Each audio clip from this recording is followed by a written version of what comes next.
Adventures of Tom Sawyer by Mark Twain. Chapter 13. The Pirate Crew Set Sail. Tom's mind was made up now. He was gloomy and desperate. He was a forsaken, friendless boy, he said. Nobody loved him. When they found out what they had driven him to, perhaps they would be sorry. He had tried to do right and get along, but they would not let him. Since nothing would do them but to get rid of him, let it be so. And let them blame him for the consequences. Why shouldn't they? What right had the friendless to complain? Yes, they had forced him to it at last. He would lead a life of crime. There was no choice. By this time he was far down Meadow Lane, and the bell for school to "take up" tingled faintly upon his ear. He sobbed, now, to think he should never, never hear that old familiar sound any more. It was very hard, but it was forced on him. Since he was driven out into the cold world, he must submit. But he forgave them. Then the sobs came thick and fast. Just at this point he met his soul's sworn comrade, Joe Harper, hard-eyed, and with evidently a great and dismal purpose in his heart. Plainly here were two souls with but a single thought. Tom, wiping his eyes with his sleeve, began to blubber out something about a resolution to escape from hard usage and lack of sympathy at home by roaming abroad into the great world never to return, and ended by hoping that Joe would not forget him. But it transpired that this was a request which Joe had just been going to make of Tom, and had come to hunt him up for that purpose. His mother had whipped him for drinking some cream which he had never tasted and knew nothing about. It was plain that she was tired of him and wished him to go. If she felt that way, there was nothing for him to do but succumb. He hoped she would be happy, and never regret having driven her poor boy out into the unfeeling world to suffer and die. As the two boys walked sorrowing along, they made a new compact to stand by each other and be brothers, and never separate till death relieved them of their troubles. Then they began to lay their plans. Joe was for being a hermit, and living on crusts in a remote cave, and dying, sometime, of cold and want and grief. But after listening to Tom, he conceded that there were some conspicuous advantages about a life of crime, and so he consented to be a pirate. 3 miles below St. Petersburg, at a point where the Mississippi River was a trifle over a mile wide, there was a long, narrow, wooded island, with a shallow bar at the head of it, and this offered well as a rendezvous. It was not inhabited. It lay far over towards the further shore, abreast a dense and almost wholly unpeopled forest. So Jackson's Island was chosen. Who were to be the subjects of their piracies was a matter that did not occur to them. Then they hunted up Huckleberry Finn, and he joined them promptly, for all careers were one to him. He was indifferent. They presently separated to meet at a lonely spot on the river bank 2 miles above the village at the favorite hour, which was midnight. There was a small log raft there which they meant to capture. Each would bring hooks and lines, and such provision as he could steal in the most dark and mysterious way, as became outlaws, and before the afternoon was done they had all managed to enjoy the sweet glory of spreading the fact that pretty soon the town would hear something. All who got this vague hint were cautioned to be mum and wait. About midnight Tom arrived with a boiled ham and a few trifles, and stopped in a dense undergrowth on a small bluff overlooking the meeting-place. It was starlight and very still. The mighty river lay like an ocean at rest. Tom listened a moment, but no sound disturbed the quiet. Then he gave a low, distinct whistle. It was answered from under the bluff. Tom whistled twice more. These signals were answered in the same way. Then a guarded voice said, "Who goes there?" "Tom Sawyer, the Black Avenger of the Spanish Main. Name your names." "Huck Finn, the Red-Handed, and Joe Harper, the Terror of the Seas." Tom had furnished these titles from his favorite literature. "'Tis well. Give the countersign."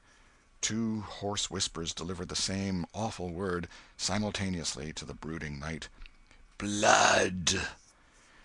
Then Tom tumbled his ham over the bluff and let himself down after it, tearing both skin and clothes to some extent in the effort. There was an easy, comfortable path along the shore under the bluff, but it lacked the advantages of difficulty and danger so valued by a pirate. The Terror of the Seas had brought a side of bacon, and had about worn himself out with getting it there. Finn, the red-handed, had stolen a skillet and a quantity of half-cured leaf tobacco, and had also brought a few corn-cobs to make pipes with. But none of the pirates smoked or chewed but himself. The Black Avenger of the Spanish Main said it would never do to start without some fire. That was a wise thought. Matches were hardly known there in that day. They saw a fire smouldering upon a great raft 100 yards above, and they went stealthily thither and helped themselves to a chunk. They made an imposing adventure of it, saying "Hist!" every now and then, and suddenly halting with finger on lip, moving with hands on imaginary dagger hilts, and giving orders in dismal whispers that if the foe stirred, to let him have it to the hilt, because dead men tell no tales. They knew well enough that the raftsmen were all down at the village laying in stores or having a spree, but still that was no excuse for their conducting this thing in an unpiratical way. They shoved off presently, Tom in command, Huck at the after oar, and Joe at the forward. Tom stood amidships, gloomy-browed, and with folded arms, and gave his orders in a low, stern whisper. "Luff, and bring her to the wind." "Aye, aye, sir." "Steady, steady." "Steady it is, sir." "Let her go off a point." "Point it is, sir." As the boys steadily and monotonously drove the raft toward midstream, it was no doubt understood that these orders were given only for style, and were not intended to mean anything in particular. "What sail's she carrying?" "Courses, topsails, and flying jib, sir." "Send the r'yals up. Lay out aloft there, half a dozen of ye, fore-topmansts'l. Lively, now." "Aye, aye, sir." "Shake out that main t'gallantsail. Sheets and braces. Now, my hearties." "Aye, aye, sir." "Heel 'em a lee, hard a port. Stand by to meet her when she comes. Port, port, now, men, with a will. Steady." "Steady it is, sir." The raft drew beyond the middle of the river. The boys pointed her head right, and then lay on their oars. The river was not high, so there was not more than a 2 or 3 mile current. Hardly a word was said during the next 3/4 of an hour. Now the raft was passing before the distant town. 2 or 3 glimmering lights showed where it lay, peacefully sleeping, beyond the vague vast sweep of a star-gemmed water, unconscious of the tremendous event that was happening. The Black Avenger stood still with folded arms, looking his last upon the scene of his former joys and his later sufferings, and wishing she could see him now, abroad on the wild sea, facing peril and death with dauntless heart, going to his doom with a grim smile on his lips. It was but a small strain on his imagination to remove Jackson Island beyond eye-shot of the village, and so he "looked his last" with a broken and satisfied heart. The other pirates were looking their last, too, and they all looked so long that they came near letting the current drift them out of the range of the island, but they discovered the danger in time and made shift to avert it. About 2 o'clock in the morning the raft grounded on the bar 200 yards above the head of the island, and they waded back and forth until they had landed their freight. Part of the little raft's belongings consisted of an old sail, and this they spread over a nook in the bushes for a tent to shelter their provisions, but they themselves would sleep in the open air in good weather, as became outlaws. They built a fire against the side of a great log 20 or 30 steps within the somber depths of the forest, and then cooked some bacon in the frying-pan for supper, and used up half of the corn-pone stock they had brought. It seemed glorious sport to be feasting in that wild free way in the virgin forest of an unexplored and uninhabited island far from the haunts of men, and they said they never would return to civilization. The climbing fire lit up their faces and threw its ruddy glare upon the pillared tree-trunks of their forest temple, and upon the varnished foliage and festooning vines.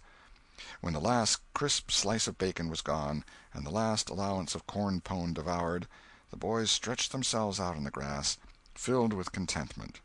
They could have found a cooler place, but they would not deny themselves such a romantic feature as the roasting campfire. "Ain't it gay?" said Joe. "It's nuts," said Tom. "What would the boys say if they could see us?" "Say? Well, they'd just die to be here. Hey, Hucky?" "I reckon so," said Huckleberry. "Anyways, I'm suited. I don't want nothing better'n this. I don't ever get enough to eat, generally, and here they can't come and pick at a feller and bully-rag him so." "It's just the life for me," said Tom. "You don't have to get up, mornings, and you don't have to go to school and wash and all that blame foolishness. You see, a pirate don't have to do anything, Joe, when he's ashore, but a hermit, he has to be a-praying considerable, and then he don't have any fun, anyway, all by himself that way." "Oh, yes, that's so," said Joe, "but I hadn't thought much about it, you know. I'd a good deal rather be a pirate, now that I've tried it." "You see," said Tom, "people don't go much on hermits nowadays, like they used to in the old times, but a pirate's always respected, and a hermit's got to sleep on the hardest place he can find, and put sackcloth and ashes on his head, and stand out in the rain, and—" "What does he put sackcloth and ashes on his head for?" inquired Huck. "I don't know, but they's got to do it. Hermits always do. You'd have to do that if you was a hermit." "Derned if I would," said Huck. "Well, what would you do?" "I don't know, but I wouldn't do that." "Why, Huck, you'd have to. How'd you get around it?" "Why, I just wouldn't stand it. I'd run away." "Run away? Well, you would be a nice old slouch of a hermit. You'd be a disgrace."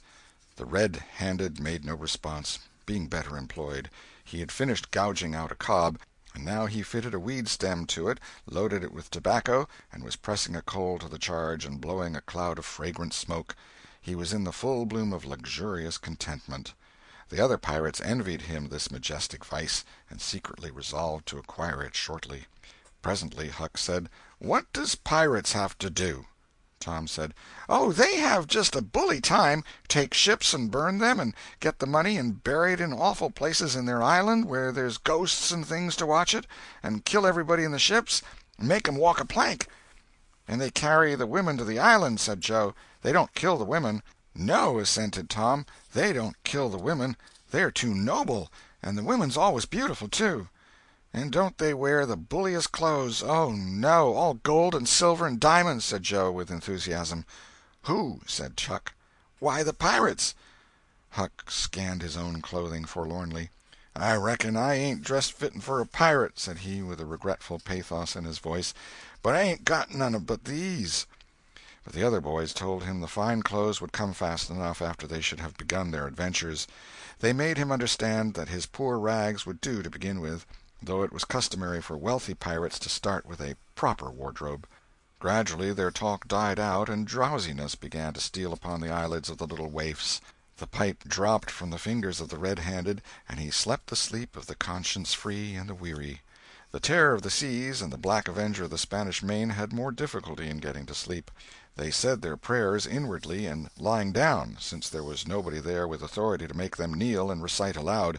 In truth, they had a mind not to say them at all, but they were afraid to proceed to such lengths at that, lest they might call down a sudden and special thunderbolt from heaven. Then at once they reached and hovered upon the imminent verge of sleep. But an intruder came, now, that would not down. It was conscience. They began to feel a vague fear that they had been doing wrong to run away, and next they thought of the stolen meat, and then the real torture came. They tried to argue it away by reminding conscience that they had purloined sweetmeats and apples scores of times, but conscience was not to be appeased by such thin plausibilities. It seemed to them in the end that there was no getting around the stubborn fact that taking sweetmeats was only hooking, while taking bacon and hams and such valuables was plain simple stealing, and there was a command against that in the Bible. So they inwardly resolved that so long as they remained in the business, their piracies should not again be sullied with the crime of stealing. Then conscience granted a truce, and these curiously inconsistent pirates fell peacefully to sleep. End of Chapter 13. Chapter 14. Happy Camp of the Freebooters. When Tom awoke in the morning, he wondered where he was. He sat up and rubbed his eyes and looked around. Then he comprehended. It was the cool, gray dawn, and there was a delicious sense of repose and peace in the deep, pervading calm and silence of the woods. Not a leaf stirred, not a sound obtruded upon great Nature's meditation. Beaded dewdrops stood upon the leaves and grasses, a white layer of ashes covered the fire, and a thin blue breath of smoke rose straight into the air. Joe and Huck still slept. Now, far away in the woods, a bird called. Another answered. Presently the hammering of a woodpecker was heard. Gradually the cool, dim gray of the morning whitened, and as gradually sounds multiplied and life manifested itself. The marvel of nature shaking off sleep and going to work unfolded itself to the musing boy. A little green worm came crawling over a dewy leaf, lifting two-thirds of his body into the air from time to time and sniffing around, then proceeding again, for he was measuring, Tom said, and when the worm approached him of its own accord, he sat as still as a stone, with his hopes rising and falling by turns, as the creature still came toward him or seemed inclined to go elsewhere.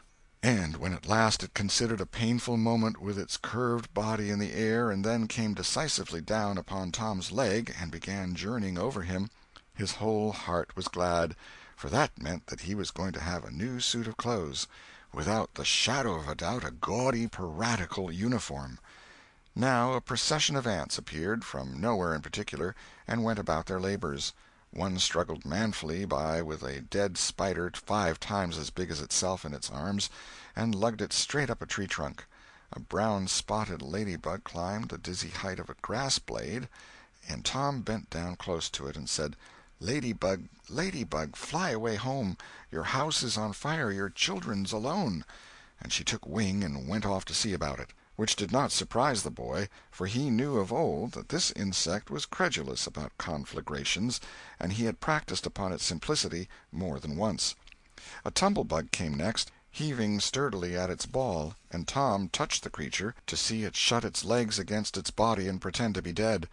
The birds were fairly rioting by this time. A catbird, the northern mocker, lit in a tree over Tom's head, and trilled out her imitations of her neighbors in a rapture of enjoyment.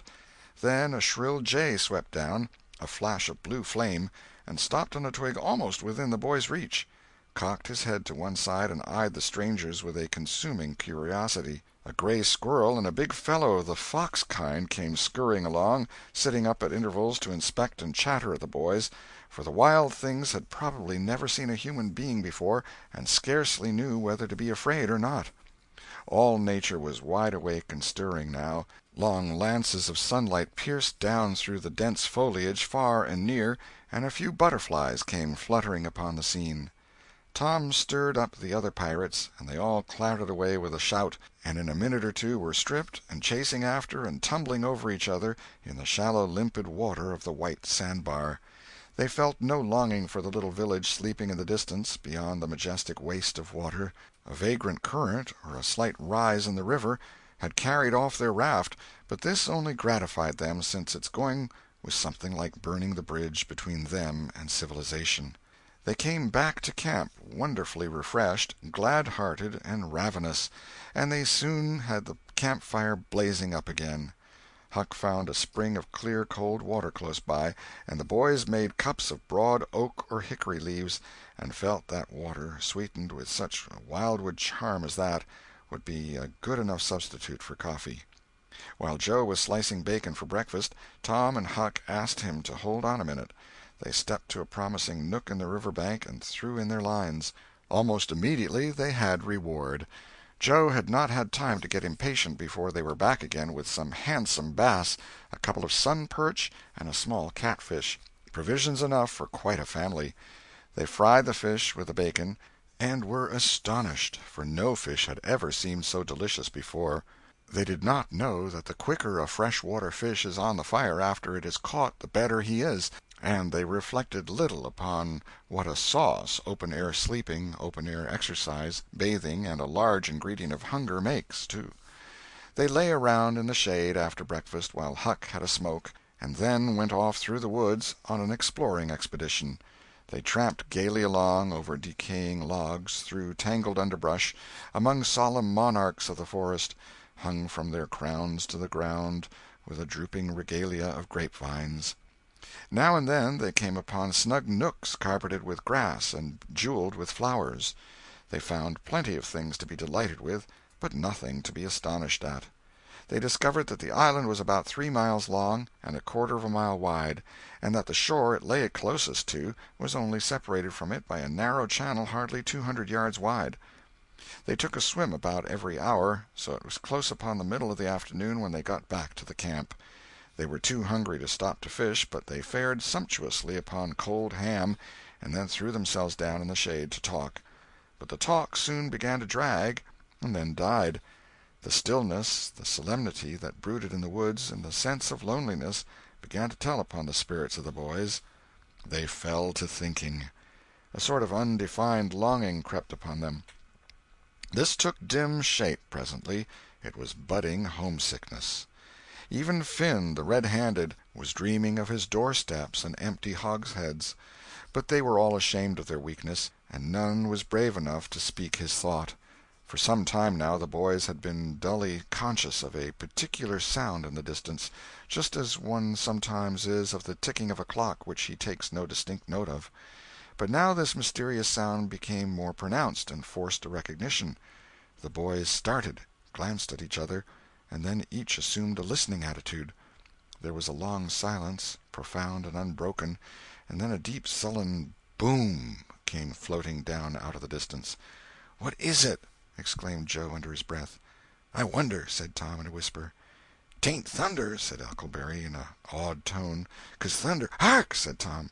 "Listen, don't talk." They waited a time that seemed an age, and then the same muffled boom troubled the solemn hush. "Let's go and see." They sprang to their feet and hurried to the shore toward the town. They parted the bushes on the bank and peered out over the water. The little steam ferry-boat was about a mile below the village, drifting with the current. Her broad deck seemed crowded with people. There was a great many skiffs rowing about or floating with the stream in the neighborhood of the ferry-boat, but the boys could not determine what the men in them were doing. Presently a great jet of white smoke burst from the ferry-boat's side, and as it expanded and rose in a lazy cloud, that same dull throb of sound was borne to the listeners again. "I know now!" exclaimed Tom. "Somebody's drownded." "That's it," said Huck. "They done that last summer when Bill Turner got drownded. They shoot a cannon over the water, and that makes him come up to the top." "Yes, and they take loaves of bread and put quicksilver in 'em and set 'em afloat, and wherever there's anybody that's drownded they'll float right there and stop." "Yes, I've heard about that," said Joe. "I wonder what makes the bread do that." "Oh, it ain't the bread so much," said Tom. "I reckon it's mostly what they say over it before they start it out." "But they don't say anything over it," said Huck. "I've seen 'em and they don't." "Well, that's funny," said Tom. "But maybe they say it to themselves. Of course they do. Anybody might know that." The other boys agreed that there was reason in what Tom said, because an ignorant lump of bread uninstructed by an incantation could not be expected to act very intelligently when sent upon an errand of such gravity. "By jings, I wish I was over there now," said Joe. "I do too," said Huck. "I'd give heaps to know who it is." The boys still listened and watched. Presently a revealing thought flashed through Tom's mind, and he exclaimed: "Boys, I know who's drownded. It's us!" They felt like heroes in an instant. Here was a gorgeous triumph. They were missed. They were mourned. Hearts were breaking on their account. Tears were being shed. Accusing memories of unkindness to these poor lost lads were rising up, and unavailing regrets and remorse were being indulged. And best of all, the departed were the talk of the whole town, and the envy of all the boys, as far as this dazzling notoriety was concerned. This was fine. It was worth while to be a pirate after all. As twilight drew on, the ferry-boat went back to her accustomed business, and the skiffs disappeared. The pirates returned to camp. They were jubilant with vanity over their new grandeur and the illustrious trouble they were making. They caught fish, cooked supper and ate it, and then fell to guessing at what the village was thinking and saying about them, and the pictures they drew of the public distress on their account were gratifying to look upon from their point of view. But when the shadows of night closed them in, they gradually ceased to talk, and sat gazing into the fire, with their minds evidently wandering elsewhere. The excitement was gone, now, and Tom and Joe could not keep back thoughts of certain persons at home who were not enjoying this fine frolic as much as they were. Misgivings came. They grew troubled and unhappy. A sigh or two escaped unawares. By and by Joe timidly ventured upon a roundabout feeler as to how the others might look upon a return to civilization. Not right now, but— Tom withered him with derision. Huck, being uncommitted as yet, joined in with Tom, and the waverer quickly explained, and was glad to get out of the scrape with as little taint of chicken-hearted homesickness clinging to his garments as he could. Mutiny was effectually laid to rest for the moment. As the night deepened, Huck began to nod and presently to snore. Joe followed next. Tom lay upon his elbow motionless for some time, watching the two intently. At last he got up cautiously on his knees and went searching among the grass and the flickering reflections flung by the camp-fire. He picked up and inspected several large semi-cylinders of the thin white bark of a sycamore, and finally chose two which seemed to suit him. Then he knelt by the fire and painfully wrote something upon each of these with his red keel. One he rolled up and put in his jacket pocket, and the other he put in Joe's hat and removed it to a little distance from the owner. And he also put into the hat certain schoolboy treasures of almost inestimable value, among them a lump of chalk, an india-rubber ball, 3 fish-hooks, and one of that kind of marbles known as the sure-enough crystal. Then he tiptoed his way cautiously among the trees till he felt that he was out of hearing, and straightway broke into a keen run in the direction of the sandbar. End of Chapter 14. Chapter 15. Tom's Stealthy Visit Home. A few minutes later Tom was in the shoal water of the bar, wading toward the Illinois shore. Before the depth reached his middle he was halfway over. The current would permit no more wading now, so he struck out confidently to swim the remaining 100 yards. He swam quartering upstream, but still was swept downward rather faster than he had expected. However, he reached the shore finally, and drifted along till he found a low place and drew himself out. He put his hand on his jacket pocket, found his piece of bark safe, and then struck through the woods, following the shore with streaming garments. Shortly before 10 o'clock he came out into an open place opposite the village, and saw the ferryboat lying in the shadow of the trees and the high bank. Everything was quiet under the blinking stars. He crept down the bank, watching with all his eyes, slipped into the water, swam 3 or 4 strokes, and climbed into the skiff that did yawl duty at the boat's stern. He laid himself down under the thwarts and waited, panting. Presently the cracked bell tapped, and a voice gave the order to cast off. A minute or two later the skiff's head was standing high up against the boat's swell, and the voyage was begun. Tom felt happy in his success, for he knew it was the boat's last trip for the night. At the end of a long 12 or 15 minutes the wheel stopped, and Tom slipped overboard and swam ashore in the dusk, landing 50 yards downstream, out of danger of possible stragglers. He flew along unfrequented alleys, and shortly found himself at his aunt's back fence. He climbed over, approached the L, and looked in at the sitting-room window, for a light was burning there. There sat Aunt Polly, Sid, Mary, and Joe Harper's mother, grouped together, talking. They were by the bed, and the bed was between them and the door. Tom went to the door and began to softly lift the latch. Then he pressed gently, and the door yielded a crack. He continued pushing cautiously, and quaking every time it creaked, till he judged he might squeeze through on his knees. So he put his head through and began warily. "What makes the candles blow so?" said Aunt Polly. Tom hurried up. "Why, that door's open, I believe. Why, of course it is. No end of strange things now. Go along and shut it, Sid." Tom disappeared under the bed just in time. He lay and breathed himself for a while, then crept to where he could almost touch his aunt's foot. "But as I was saying," said Aunt Polly, "he warn't bad, so to say, only mischievous, only just giddy and harum-scarum, you know. He warn't any more responsible than a colt. He never meant any harm, and he was the best-hearted boy that ever was," and she began to cry. "It was just so with my Joe, always full of his devilment and up to every kind of mischief, but he was just as unselfish and kind as he could be. And laws bless me, to think I went and whipped him for taking that cream, never once recollecting that I throwed it out myself because it was sour, and I never to see him again in this world, never, never, never, poor abused boy." And Mrs. Harper sobbed as if her heart would break. "I hope Tom's better off where he is," said Sid. "But if he'd been better in some ways—" "Sid!" Tom felt the glare of the old lady's eye, though he could not see it. "Not a word against my Tom, now that he's gone. God'll take care of him. Never you trouble yourself, sir. Oh, Mrs. Harper, I don't know how to give him up. I don't know how to give him up. He was such a comfort to me, although he tormented my old heart out of me, most. The Lord giveth, and the Lord hath taken away. Blessed be the name of the Lord. But it's so hard, oh, it's so hard.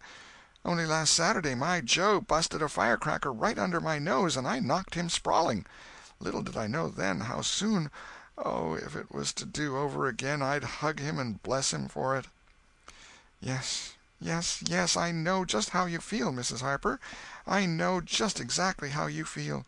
No longer ago than yesterday noon, my Tom took and filled the cat full of pain-killer, and I did think the creature would tear the house down, and God forgive me, I cracked Tom's head with my thimble, poor boy, poor dead boy, but he's out of all his troubles now, and the last words I ever heard him say was to reproach—" But this memory was too much for the old lady, and she broke entirely down.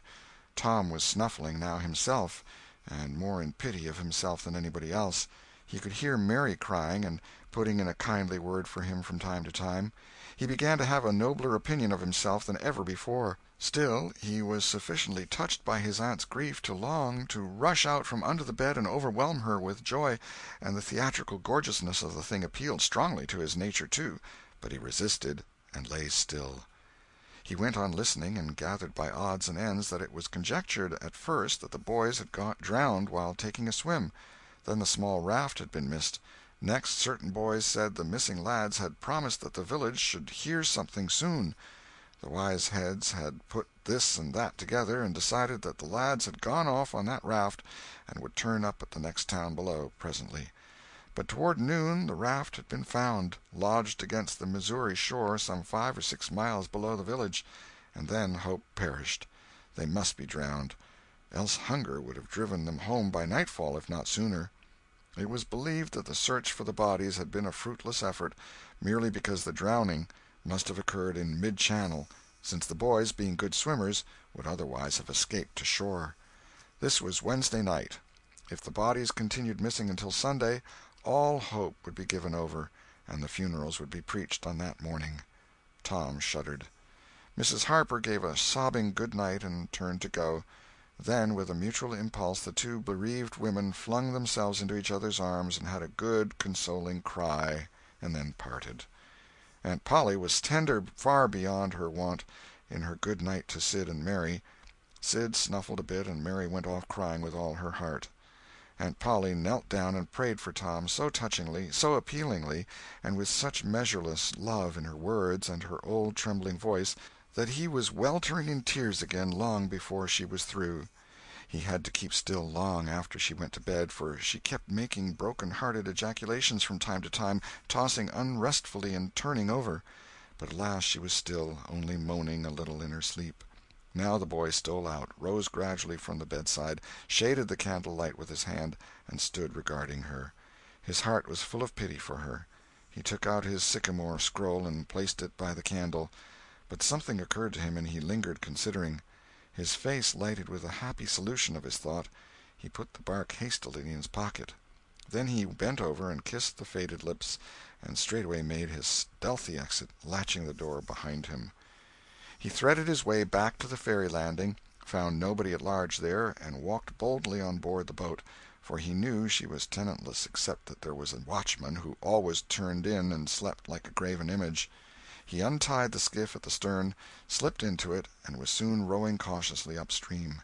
When he had pulled a mile above the village, he started quartering across and bent himself stoutly to his work. He hit the landing on the other side neatly, for this was a familiar bit of work for him.